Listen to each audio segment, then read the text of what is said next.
constraints we are going to check, what are the requirements we are going to check, and how to make a good quality software we are going to check. So all these factors will be considered while we study software engineering. Okay, so one second.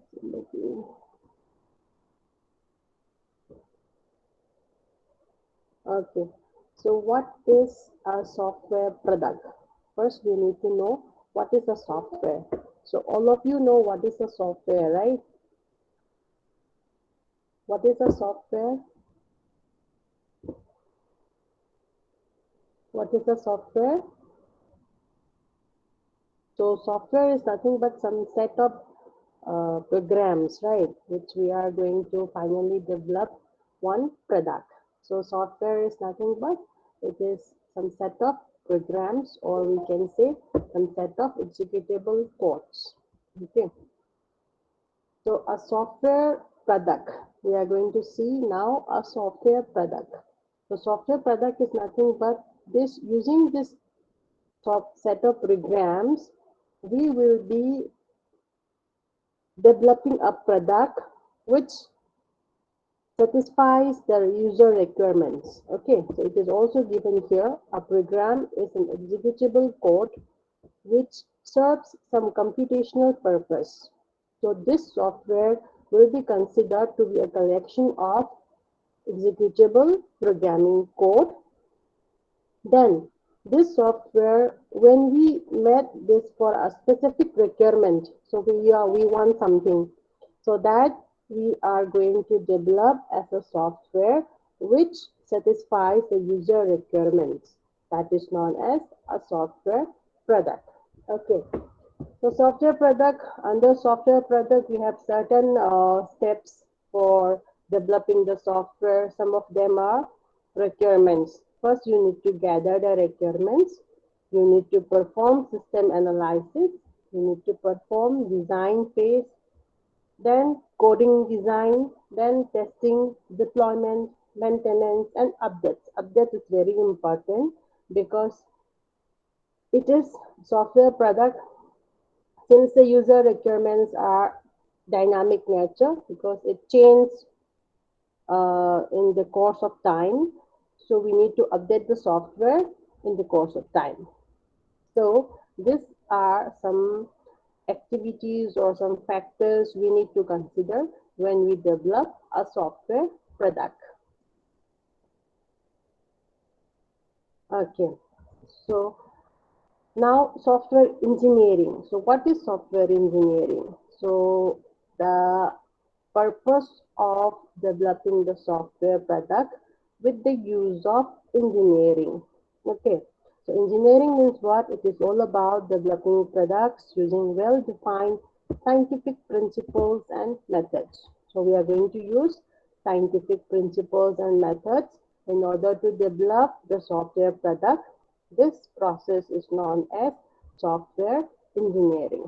Okay, so I have given some definitions you can go through by yourself. The software engineering is an engineering branch which is associated with the development of software product. Okay, so here until the last chapter, we are going to discuss how to develop a software product. Okay, based on different methods, based on different algorithms, based on different time constraints, based on different factors, and what are the complexities and what are the errors. So if error is occurred, how are you going to rectify the errors? So all those factors we are going to study in this software engineering. Okay. Now, software evolution. So, software evolution, this is all about developing the software where we use software engineering principles. Okay, so a diagram is shown here.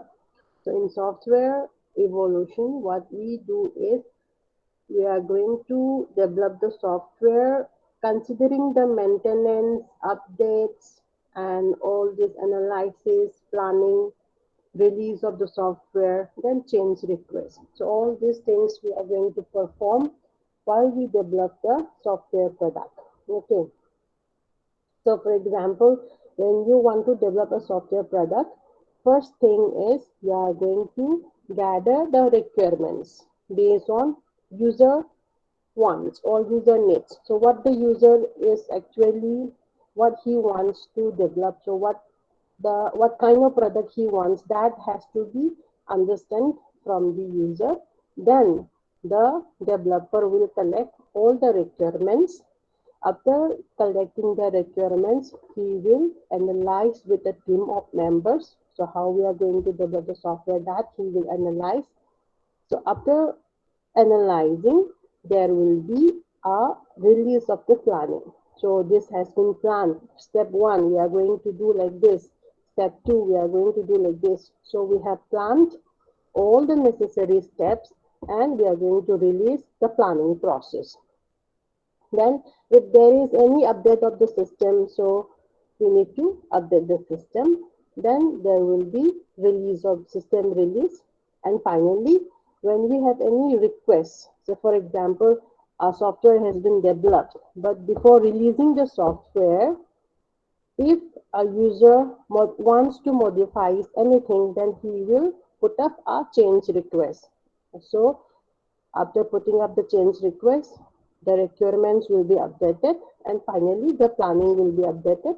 System updated will be done, system release will be updated and finally change request. Okay, so like this is the evolution process.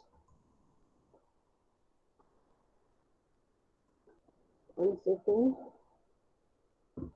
Okay, so now this one software paradigm we have, it consists of three steps mainly. The steps are software design, software programming, and software development.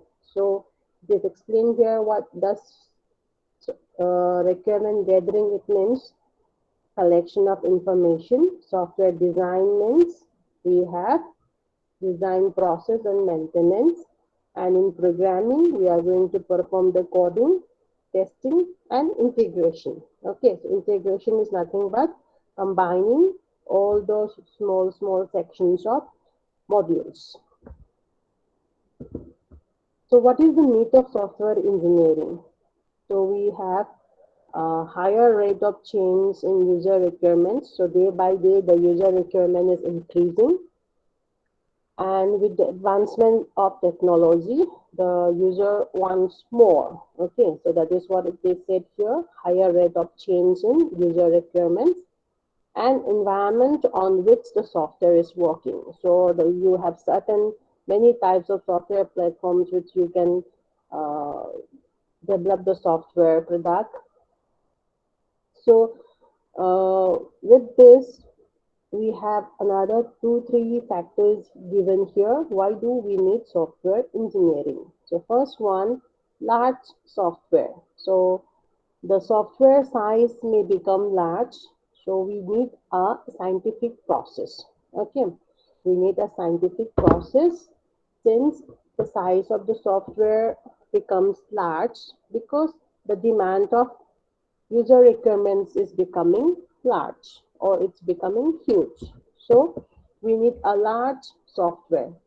So since we need a large software, we need software engineering because we are going to apply the scientific principles and methods in order to develop the software. Okay. Similarly, scalability. Scalability means what? The ability of a computing process to be used or produced in a range of capabilities. That means the capability of changing the size of software or changing the scalability, how we can the software can be computed in one platform and also it can be computed in another platform, like that. So ability of a computing process to be used or produced in a range of capabilities. So this factor leads to the requirement of software engineering. Similarly, cost. So software cost may be very high when you don't adopt a particular process. So because suppose when you don't use a particular suitable algorithm, your software cost may be very costly. Okay, so that means we need to adopt a proper process so that the cost of the software becomes affordable to the user. Similarly, dynamic nature, the nature of the software is always changing, so new enhancement to be updated. As I told you already, since the user demands or user requirements are increasing day by day, we need to always update the software. Even in your mobile phones also, there will be one in system settings, the update. So today, if you have an update, then after 2 or 3 months, there will be another update. So you need to update your mobile. Like that, in software also, we need to update every time. That nature is called dynamic nature. And also we need to maintain quality of the product. So simply we cannot develop a software when we have all the materials. So you have the materials, you need to develop the software product. Meantime, you need to maintain the quality of the product also. Okay. So all these factors are for requirement of software engineering. Why do we need software engineering? It's all because of these factors. Moving on, we have software development life cycle. Software development life cycle. So this is a well-defined structure which has certain stages in our software engineering. So how we are going to develop the software product. So in order to develop the software product, we have certain stages of software process or software cycles. So this is known as software development life cycle. Okay. So communication, requirement gathering, feasibility study, system analysis, software design, coding, testing, integration, implementation, operation and maintenance, disposition. Okay. So all these things I have also given you uh, notes already, and also I'm going to send you this PPT also. You can just go through. But anyway, like communication, let me explain briefly. So in communication, what does it mean in communication? This is the first step of software development life cycle where the user will initiate the request for a desired software product. So that means the user will say to the developer team that I want this type of software product like this. So this is the communication process, right? So the user is communicating to the developer team that he wants this type of software product and the product should have this configurations like this. So initially, before we start gathering the requirements, there must be a communication between the user and the developer team. Secondly, requirement gathering, it is nothing but gathering the informations, okay, or gathering the resources. What kind of information you need for developing the software. Like that, you need to gather the informations by studying the existing system or software. So there may be already developed software, so you can refer that one, how that particular software has developed. So that you can refer, and also you can conduct some interviews between the users and the developers, and you can have an interaction session sharing your ideas and views. Okay. So like that, requirement gathering can be conducted, and then feasibility study. Next step is feasibility study. So if a software can be met in order to fulfill all the requirements of the user, then what we are going to do is we are going to check if the project is financially or practically or technically feasible for the organization or technically feasible for the developers to start developing the software. Okay, so that has to be studied.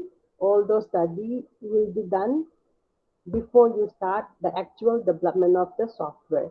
Similarly, analysis of the system, the project team or the developer team, they will analyze the scope of the project and they will say the plans, planning release will be done here, and they will make a schedule also regarding the resources and how we are going to take up the development of the software product. So that has to be done in system analysis.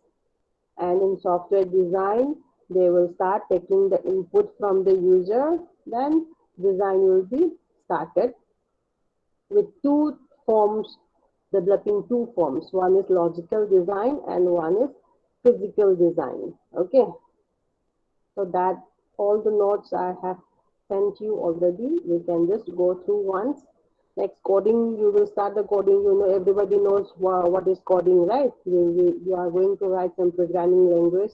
You are going to choose some programming suitable programming language and you write your codes, okay, for developing the software. And once you finish the coding process, then testing will be done. Program testing will be done or module testing will be done.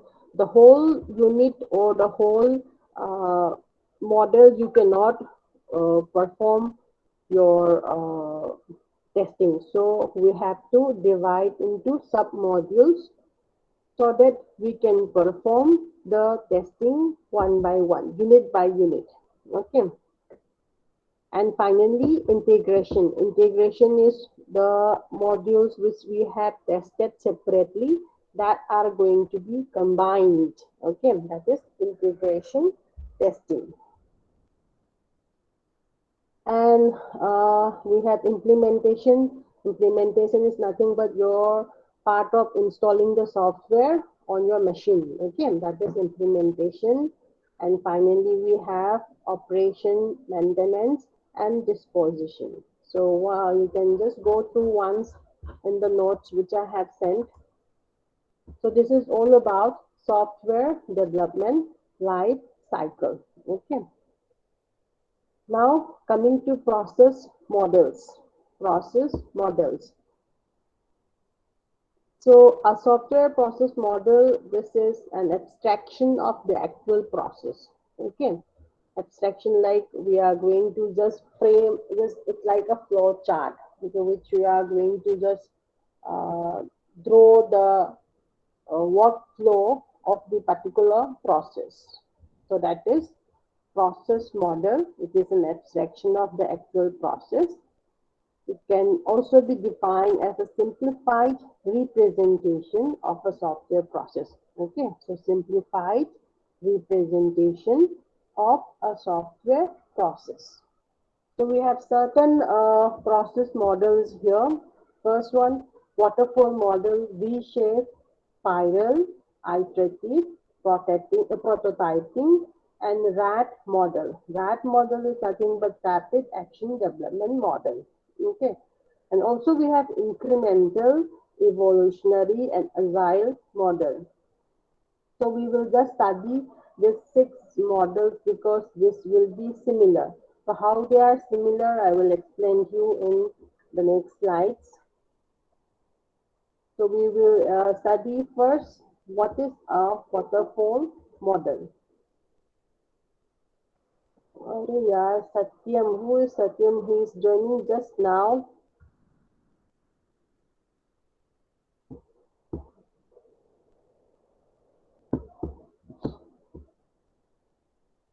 Okay. A waterfall model. So waterfall model, it is a linear model. So what do you understand by linear model? What do you understand by linear model? What is a linear? What is a linear?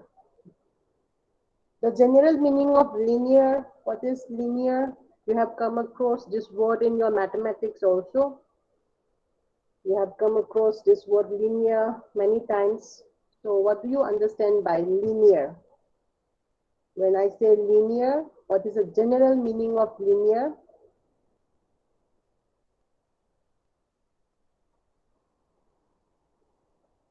What is the general meaning of linear?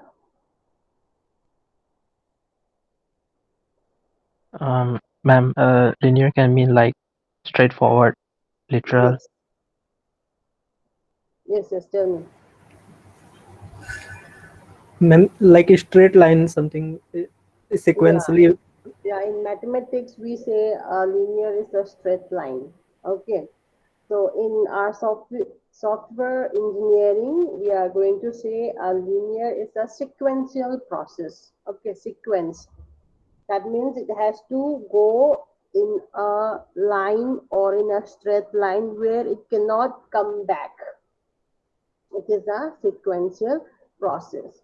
So when I say waterfall model, we have normally 1, 2, 3, 4, 5, 6 steps. Okay, we have 6 steps. The first one is requirement gathering.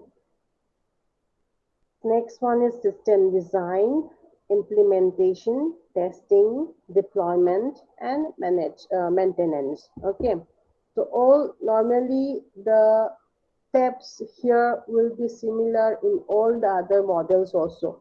Requirement gathering, system design, coding, testing, implementation. All these steps will be almost similar in all the other models, but how we implement it will be different.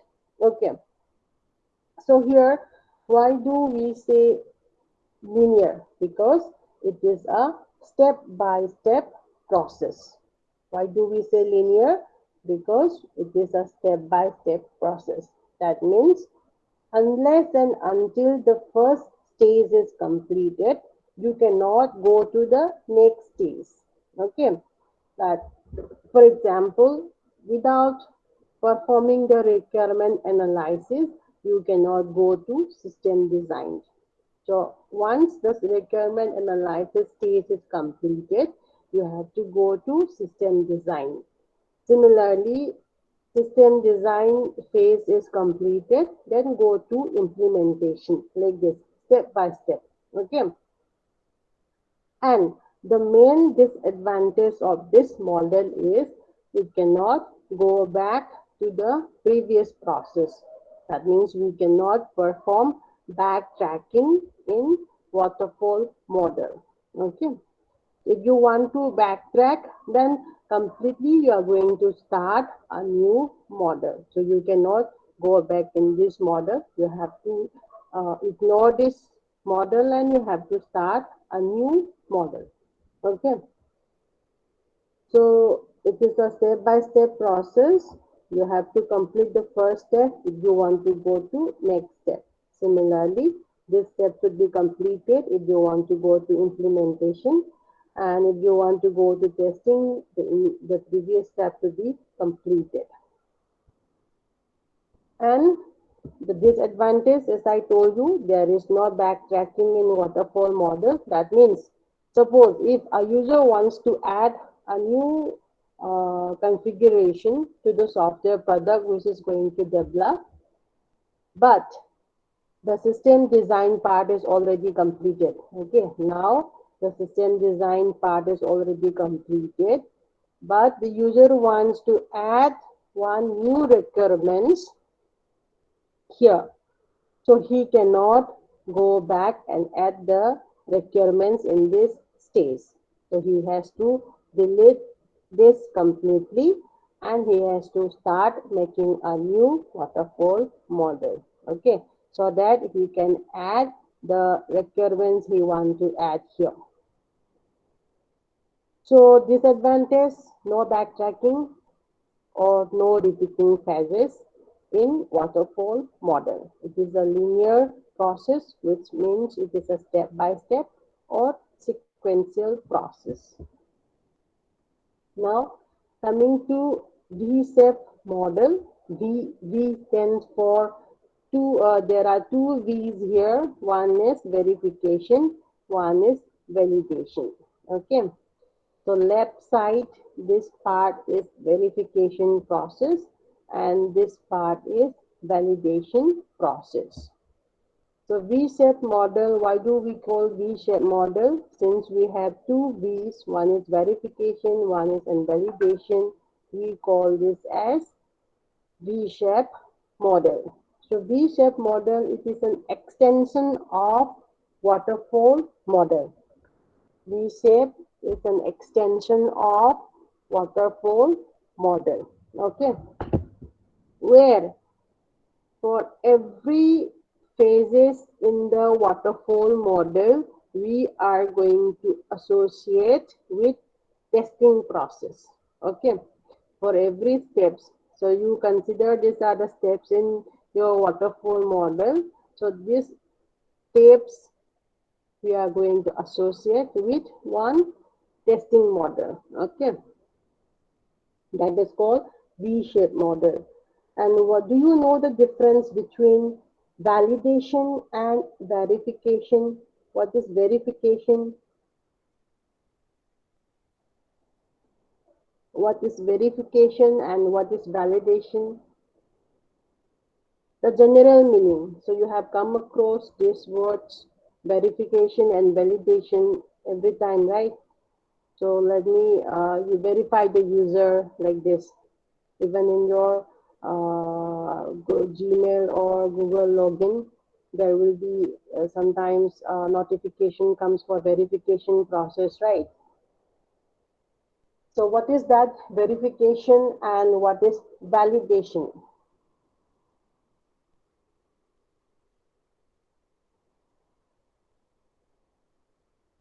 Can anyone tell me the general meaning of validation and the general meaning of verification?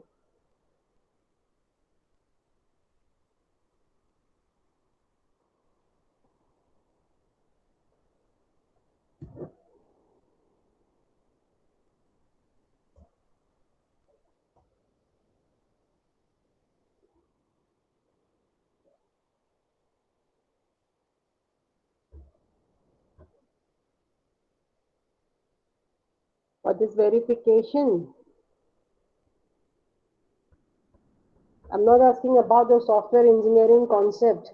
I'm asking general meaning of verification and general meaning of validation. Give an example. You can give an example and explain.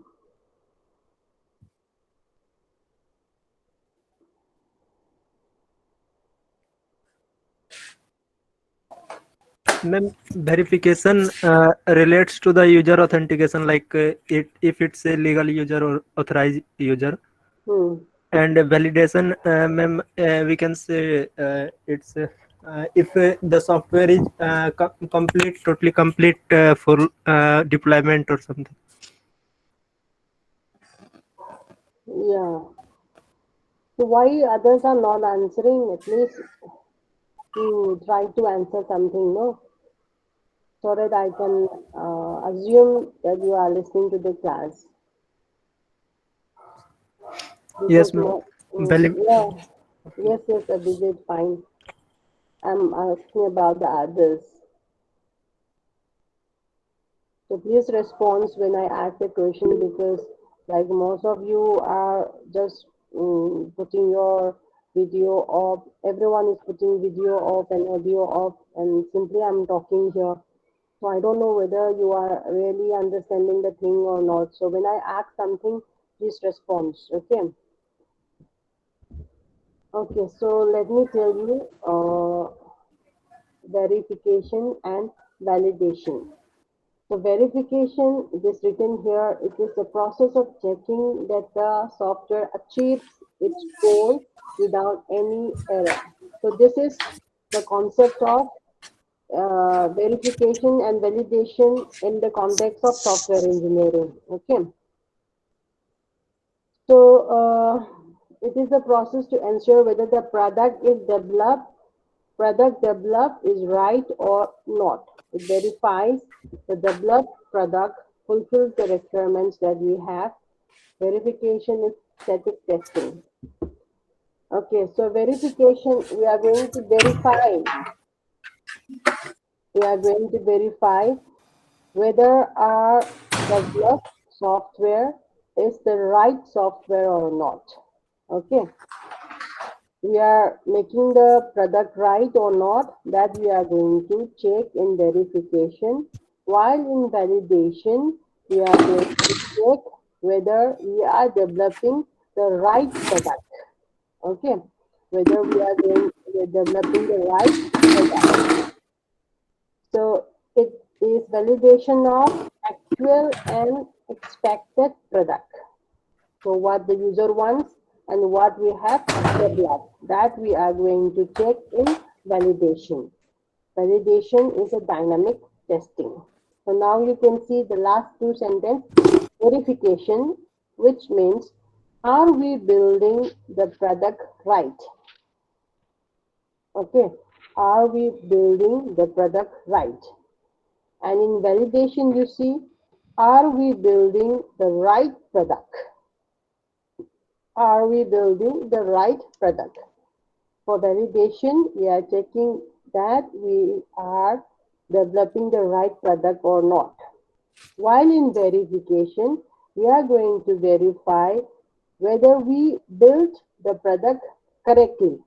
Okay, whether we built the product correctly.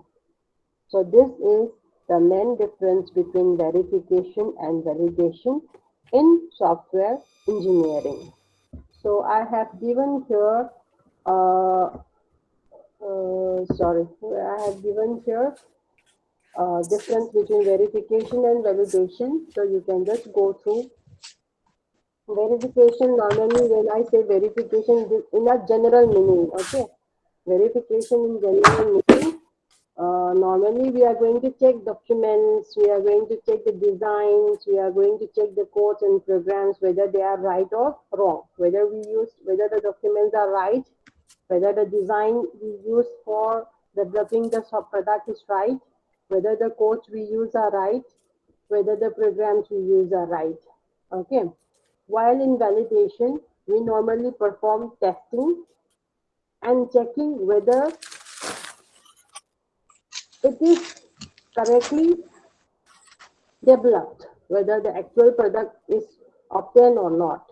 Okay, so that has to be considered in validation. So you can just go through the basic differences between verification and validation here. So now coming to V-shaped model, as I told you, this is an extension of waterfall model. So we have certain steps here which is already used in your waterfall model, requirement analysis, system design, architecture design, module design. So now what we are going to do in V-shaped model is requirement analysis will be associated with acceptance testing. System design will be associated with system testing. Architecture design will be associated with integration testing. Module design will be associated with unit testing. Okay. So before all this testing, we have to design this acceptance test design, system test design, integration test design, and unit test design. So all design will be here, and after designing for this particular test unit, we are going to perform the testing. So that is why I'm telling requirement analysis, requirement gathering will be associated with acceptance testing. System design will be associated with system testing. Architecture design will be associated with integration testing, and module design will be associated with unit testing. So finally, here we will perform the coding after this. Okay, so this is known as V-shaped model. So now, next model is spiral model. So as you can see from the diagram, spiral. there will be some spirals, okay, some round things are shown here. So what is a spiral? Spiral is nothing but repeatedly the product will pass through some phases in iteration. In iteration, it is a repeated process, okay, in iteration. So which are called spirals. So this spiral model is also considered as a combination of waterfall and iterative model. Okay, waterfall and iterative model.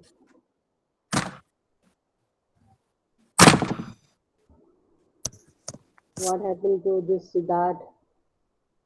Siddharth, please put your microphone off when I'm explaining, and please respond only when I ask you. Okay. Sorry, ma'am, it was a mistake. Okay, that's okay. Okay, so in spiral model, we have three steps. Sorry, we have four steps. Spiral model, so we have divided like this into four steps. So the first step is identification phase 1. Phase 2, it is design phase. Phase 3, it is construct or build phase. And phase 4, it is evaluation and risk analysis phase. Okay. So identification phase. So what are the steps that involved in identification phase that we are going to study? So we have, you can check your diagram. We have system requirements, unit requirements, business requirements in identification phase. And in design phase, we have architecture design, module design, system design. And in third phase, build 1, build 2, POC, proof of concept. Okay, POC is nothing but proof of concept. So here we are going to check the customer feedback. Proof of concept, POC. Here we are going to check the customer feedback. And finally, in fourth phase, it is your evaluation and risk analysis. Okay. So we will see what is identification phase. In identification phase, as you can see there, you have all types of requirements, unit requirements, business requirements, system requirements. So in the baseline, there will be business requirement, and subsequent spirals we have system requirements and all those unit requirements. So that means all kinds of requirements, information gathering will be done in identification phase, that is phase 1. And in phase 2, in phase 1 also, after identifying all the requirements, there can be communication between the customer and the system analyst also. Okay, so we can communicate in identification phase. There can be communication between customer and the system analyst also. Now in the design phase, it starts with your conceptual design. Okay, you start conceptual design. Concepts are going to design in your baseline. Then architectural design, logical design of modules, then product design, and finally the final design will be shown in the subsequent spirals. Okay, so all kinds of designs will be shown here. So architecture design means initially you need to frame an architecture, draw an architecture or draw an outline of the overall software product. Okay. Then system design, which will show the design in the system. Okay. So this software product is going to develop like this. So like that, there will be a system design, and module design is like for subset of modules. As I told you, we cannot fully we cannot fully implement or develop the whole software product. So module by module, subset of modules we are going to divide, and we are going to construct for a subset of module first or unit module first. So for that, we need to initially design before we perform the development process. So that is what it is done. And construct or build, here you will start the actual building of the project or actual developing of the project. Okay. So as I told you, POC is for, it stands for proof of concept, where you will get the customer feedback. So this build one can be considered as one iteration, build two can be considered as the next iteration, and this build will be sent to the customer for feedback. That is why we need proof of concept. So first, after you construct build one, this has to be sent to the customer, and the customer will send back you a feedback regarding your construction or building of the product. And after that, we will have another iteration build two, which we are going to construct in the next phase. And after constructing this, again, this will be sent to the customer and we will get a feedback from the customer. So like this. And finally, we have evaluation and risk analysis. So where it includes identifying, estimating, and monitoring all the technical problems and management problems occurred in your developing process. Okay. So here you have customer feedback also, you have schedule monitoring also. Schedule monitoring is nothing but your time consumption monitoring. So how much time it has taken and whether it is between the time constant or not, whether it takes long time or how much time it will take to develop the product. All those studies will be done, all those analysis will be done in your fourth phase. Okay.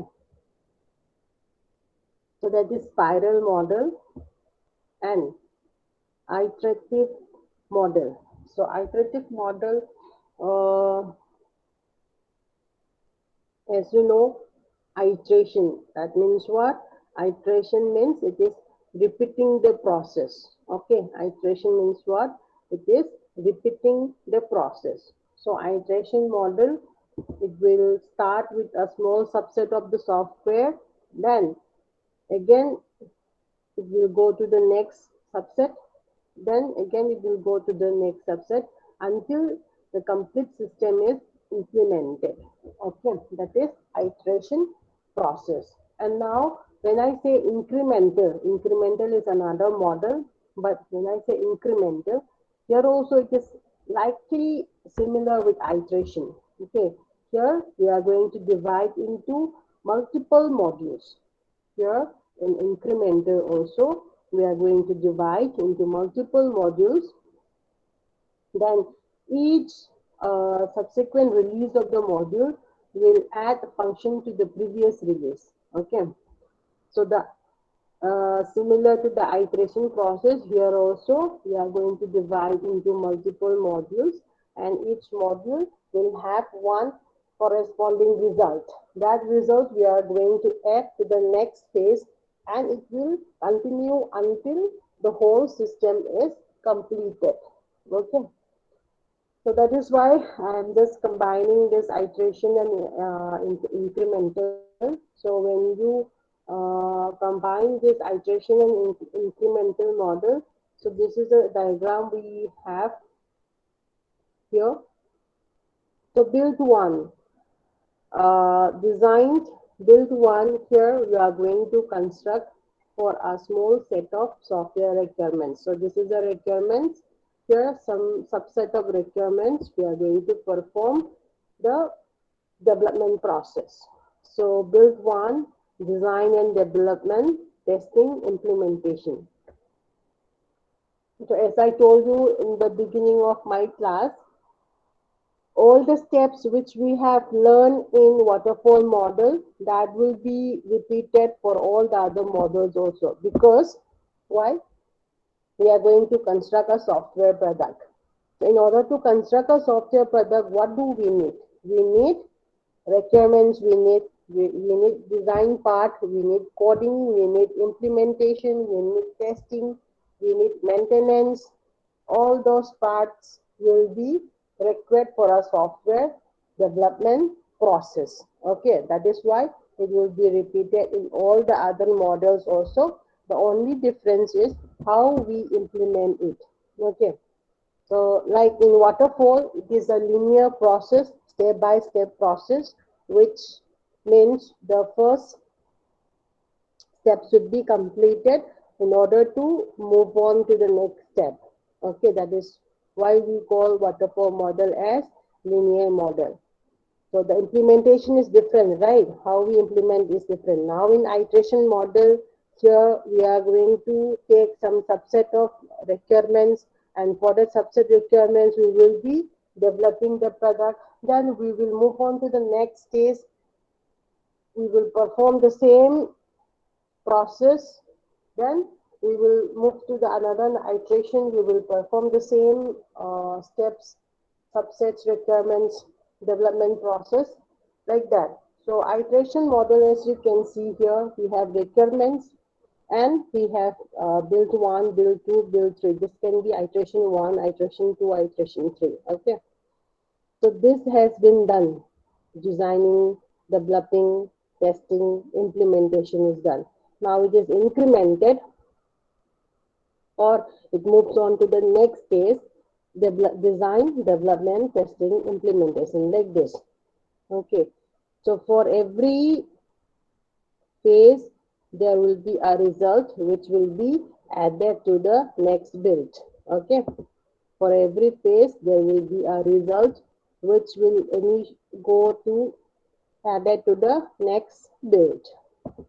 So this is a pictorial representation of iterative and incremental model. So this combination of iterative and incremental model is also known as, together it is known as agile model. Agile model, and it can be drawn in this way also. So we have first iteration, we have all those requirement analysis, design, implementation, testing phase.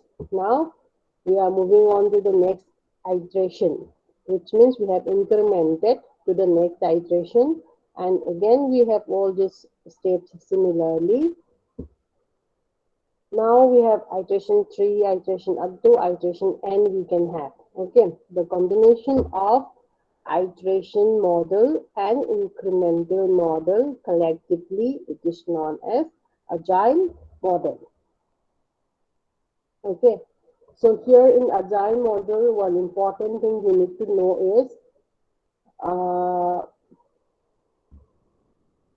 the advantages. So advantages means it can adapt to any changing requirements. So that means first iteration is completed, so you can add your requirements here, new requirements here, and you can perform this same development process in the next iteration.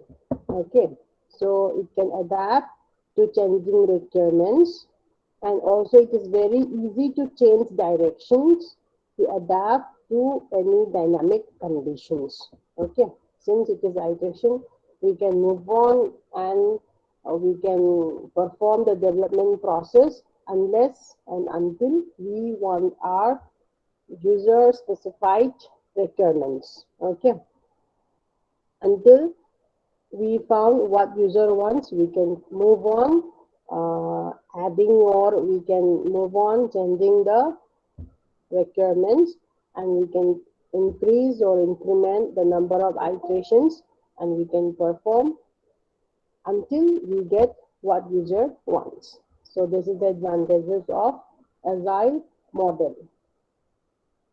So detailed notes for this I will update in the PPT, and I will send you in maybe tomorrow or today evening. I'll try to send you the PPT which I'm taking now.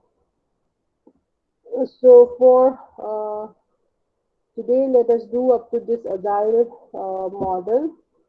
We will do who is Soumya Anand. Roll number 58. I'm going to deny this entry because our class is over and he is joining just now. 1 second, let me take your attendance and we can conclude today's class. So before I conclude today's class, let me just ask you something about today's class. Okay.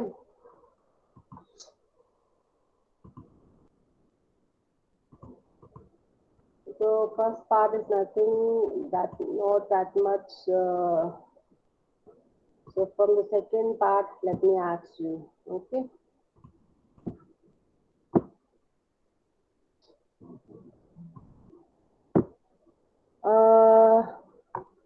Roll number 45. What is the disadvantage of waterfall model? Can you tell me the disadvantage of waterfall model?